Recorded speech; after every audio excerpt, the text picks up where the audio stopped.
নমস্কার বন্ধুরা, আমার একটা ছোট্ট বড় ব্লগে আপনাদের সবাইকে স্বাগত। আপনারা সবাই জানেন যে আমার এই চ্যানেলটা নতুন চ্যানেল করেছি, খুব বেশি দিনের নয়। চ্যানেলটা আমার খুব তাড়াতাড়ি তৈরি করলাম এবং সাবস্ক্রাইব সেরকম নেই, আমার 6-7টা সাবস্ক্রাইব। তো আপনাদের কাছে অনুরোধ, চ্যানেলটা একটু সাবস্ক্রাইব করবেন, আমার ভিডিওগুলো দেখবেন। আমি ডেলি লাইফস্টাইলের ভিডিও বানাই, তো ভালো লাগবে আপনাদের।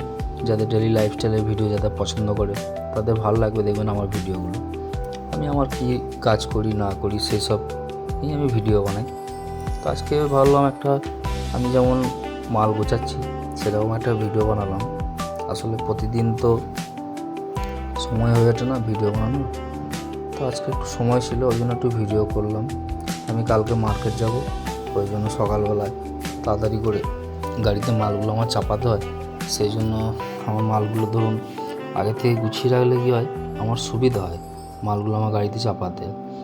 আর এই লেসের পেটিটা কোম্পানি থেকে যখন মালগুলো আসে তখন মানে কেমনভাবে অগোছালোভাবে থাকে। আর আমার ধরুন আমার গাড়ির ছাদে থাকে পেটিগুলো, আমার লেস কুরকুরে এসবে যে পেটিগুলো সেগুলো গাড়ির ছাদে আমি চাপাই, ওখান থেকে আমার দিতে সুবিধা হয়। যখন যে দোকানদার যটা করে চায় আমি তটা করি, চেন টেনে টেনে দিই। এবার চেনগুলো কোম্পানি থেকে যখন মালগুলো আসে তখন মালগুলো কিন্তু মানে এমনভাবে থাকে, আমি যদি একটা করে চেন বার করি মালগুলো সব কেটে যাবে। আর কেটে গেলে সেই দোকানদাররা নিতে চায় না, ওরা বলে দোকানদার ধরুন অন্যরকম, ওদের গোটা চেনই পছন্দ। ওই জন্য চেনগুলো এবার নিজেকে যখন সন্ধ্যাবেলায় বাড়ি আসি, সব মার্কেট কমপ্লিট করে যা যা পেমেন্ট সব বাকি থাকে সেগুলো সব নিয়ে যখন বাড়ি চলে আসি তখন চেনগুলোকে আমরা সব সোজা করি। লেস কুরকুরে পপকর্ন সব রকমই মাল থাকে আমার কাছে, সব চেনই সোজাই করতে, মানে লেসটা বেশিরভাগ সোজা করতে হয়, কারণ পপকর্নটা অতটা সোজা করতে হয় না। পপকর্নটা আর কুরকুরেটা পেটির ভেতরে ঠিকই থাকে, কিন্তু লেসটা একটু প্রবলেম থাকে। ওই জন্য লেসগুলো আর লেসের হাওয়াটাও কম থাকে, ওই জন্য ভালো করে টেনে ওগুলো থেকে আমরা ভালো করে সাজিয়ে রাখতে হয়। আর তারই মধ্যে দেখছি আমি সব পেটিটা প্যাকেট করার পরে ফুল পেটি ভর্তি হয়ে যাওয়ার পরে দেখছি কোম্পানি থেকে আমি 5-6 পিস লেস ফ্রি পেয়েছি। মানে ফ্রি মানে কি, মানে অনেক সময় বেশি দিয়ে দেয় ওরা, তো এবারে দেখছি বেশি পেয়েছি। বেশিটা কমের ভাগই পাই, অনেক সময় কমও থাকে, তো বেশিরভাগটা কম পাই। আজকে দেখছি বেশি পেয়েছি, কি জানি কি ভাগ্য, আজকে কোম্পানি থেকে বেশি মাল পেয়ে গেছি আজকে 5 পিস। তো যাই হোক, সবুজ লেসটা আমার কমপ্লিট হয়ে গেল গোছানো।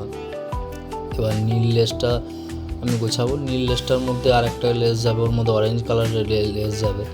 ওই জন্য নীল লেসের পেটিটাকে পুরোপুরিভাবে খালি করে দিচ্ছি।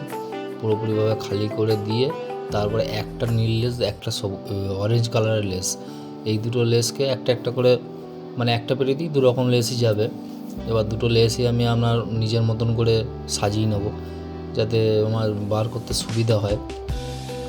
ওই জন্য অরেঞ্জ কালারের লেসটা একটু কম বিক্রি, তবু মালটা তোলা ছিল আগে। এবার মালগুলো তো ধরুন বের করতে হবে, সব মাল তো ধরুন সমানভাবে প্রতিদিন বিক্রি হয় না। ওই জন্য অরেঞ্জ লেসটাও আমি ভালোভাবে সাজিয়ে নিচ্ছি। অরেঞ্জটা আর নীলটা দুটোকে একসঙ্গে সাজিয়ে নেবো। সাজিয়ে নেওয়ার পরে তারপরে এবার কালকে আগে থেকে সাজিয়ে রাখলে কি, আমি সকালবেলাতে যখন আমি মার্কেট যাব না তখন আমার আর অসুবিধা হয় না, ফটাফট আমি সব গাড়িতে চাপিয়ে নিতে পারবো। কারণ সকালবেলায় ধরুন 6টার সময় উঠে ছেলেকে স্কুল দিতে যেতে হয়। স্কুল থেকে এসে তারপরে প্রথমে আমি গাড়ি বার করে আগে টোটোতে আমি আমার মালগুলোকে চাপিয়ে নিই। চাপিয়ে নেওয়ার পরে তারপর আবার বাইকে করে ছেলেকে স্কুল দিয়ে আসি। স্কুল দিয়ে থেকে আসার পরে তারপরে চান ফান করে তারপর আমি গাড়ি নিয়ে বেরোই। কারণ আমাকে 7:30 থেকে 8টার মধ্যে আমাকে বেরিয়ে যেতে হবে ঘর থেকে, কারণ যত বেশি দেরি করব তত আমার ঢুকতে লেট হবে। কারণ আমার ধরুন একটা রুটে একটা মার্কেট থাকে, তো প্রত্যেক দিন আলাদা আলাদা রুট থাকে আমার। এবার মিনিমাম 30-32টা করে কাউন্টার, গড়ে 25-30টা কাউন্টার আছে। এবার যদি বেশি দেরি করি তখন কী হবে, তখন এই কাউন্টারগুলো আমি আর কভার করতে পারি না। ওই জন্য আগে আমার এই মালগুলোকে জন্য আমি আগের দিন সব গুছিয়ে রেখে দিই। লেস কুরকুরে কিটক্যাট ফিটক্যাট যা যাবতীয় আমি মাল বিক্রি করি, আমি নিজের মতন করে সব আগে গুছিয়ে নিই। গুছিয়ে নিলে আমার সুবিধা হয় সকালবেলা তাড়াতাড়ি করে মালগুলো চাপাতে। আমি আমার ব্যবসাটাকে বহু কষ্ট করে দাঁড় করিয়েছি। আসলে প্রথম তো আমার ব্যবসা কোনো নলেজ ছিল না, সেরকম আমার কোনো আইডিয়াও ছিল না ব্যবসা কীভাবে করতে হয় কীভাবে না করতে হয়। প্রথম আমার একটা শুধুমাত্র ধূপকাঠিই বিক্রি করতাম আমি প্রথমে। তারপর আস্তে আস্তে আমি প্রোডাক্ট বাড়াতে লাগলাম, তারপর আমার সেলটাও বাড়তে লাগলো। সেটা নিয়ে আমি একটা আলাদা পরে ভিডিও করব, আমি কীভাবে ব্যবসাটাকে গ্রোথ করলাম। তো আমার বহুত কষ্টে নিজেকে অনেক বহু কষ্ট করে আমি আমার ব্যবসাটাকে দাঁড় করিয়েছি। তো এবার ব্যবসায় ধরুন আমার কাছে এখন আসল, কারণ ব্যবসা ছাড়া আমার কাছে আমি কিছুই মনে করি না। আগে আমার ব্যবসা, তারপর অন্য কিছু। এই ব্যবসার জন্য আমি আমার নিজের শখ আহ্লাদ সব কিছুকে আমি বিসর্জন দিয়ে দিয়েছি। আমার মধ্যে আমার বাড়িতে পাড়ার লোকেও আমার যেসব বন্ধু বান্ধব আছে তারা বলে, ভাই একটু করে টাইম দে আমাদের সঙ্গে। আমি বলি, দেখ ভাই, টাইমটা দেওয়াটা বড় কথা নয়, কিন্তু আমার কাজটা আগে। ওই কাজটা না করলে আমি নিজেকে কিন্তু খেতে পাবো না। অতএব নিজের কাজ গুছিয়ে যদি আমি হাতে টাইম পাই, তখন ভাই আমি তোদের সঙ্গে মিশতে পারবো। তাছাড়া আমি কিন্তু তোদের সঙ্গে মিশতে পারবো না। তাতে আমার বন্ধু রইলো, না রইলো। কারণ আজকালকার দিনে নিজে যতক্ষণ না ইনকাম করবেন, নিজের ঘর সংসার ভালোভাবে না চালাতে পারলে পাড়ার লোক আপনাকে খেতে দিতেও আসবে না, বা পাড়ার লোক আপনাকে দেখবেও না। অতএব নিজের জিনিসটা নিজেকে বুঝে নেওয়াটাই বেশি প্রয়োজন আমার মনে হয়। ওই জন্য নিজের কাজ নিয়ে আমি বেশি ভালোবাসি, নিজের কাজ নিয়েই আমি থাকি।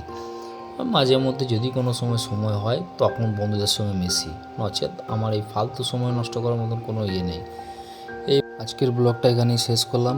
আমার ব্লগ আপনাদের কেমন লাগলো অবশ্যই জানাবেন। ধন্যবাদ।